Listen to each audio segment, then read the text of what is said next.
Okay. Here you go. I'm going to be talking about Wentworth Creswell's story. He was born April 11, 1746, and died March 8, 1817. He was quoted by Amanda P., which exemplifies his life and shows in words how he lived and how he was proud of living. He says, "My writings, philosophy is throwing spaghetti on the wall. That's how I take a picture too. If I take 100, surely at least one of them will be good." This shows his life because he has a lot of problems in life, and he was black, which also made him very hard for him to live properly. And even through all of that, he still became one of the greatest people at that time, which shows that even though he messed up many, many times and he had a bunch of setbacks, he still became one of the best ever. Creswell was not very wealthy and he was not very particularly skillful, but with a bunch of perseverance, he was able to actually learn many skills. And in fact, he had many jobs, such as a teacher. He was a military leader. He was actually the second African public person in office, and as well as that, he was a public servant. This allowed him to be loved by the people, and this allowed him also to get the official the office that he was running for. His dad was actually 1/4 black, and his mom was completely white.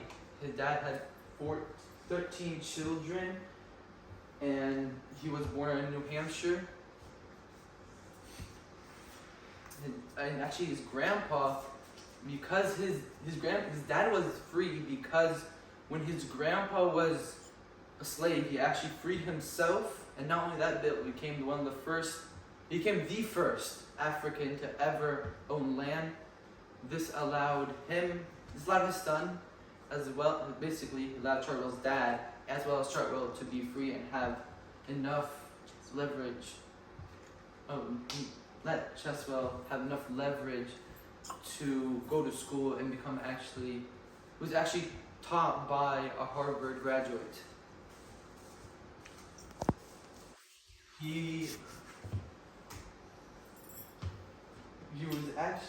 taught after his military career. He actually taught at the age of 70 as a professor in the military, and he was actually even though he was actually able to teach miraculously, because he was considered on official letters and stuff like that he was black, but he was white.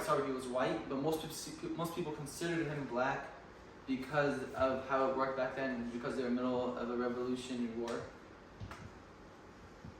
He had a huge legacy, in fact, even though in the war, in the revolution, there were a lot of big figures, and he was kind of the lower class area.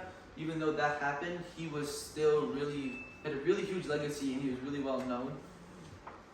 In fact, during the war, when they learned about the British plan to attack New Hampshire because it was weak on military defense, they were actually able to encounter them before they even got land, because he was able to go get more troops from a certain city far away, because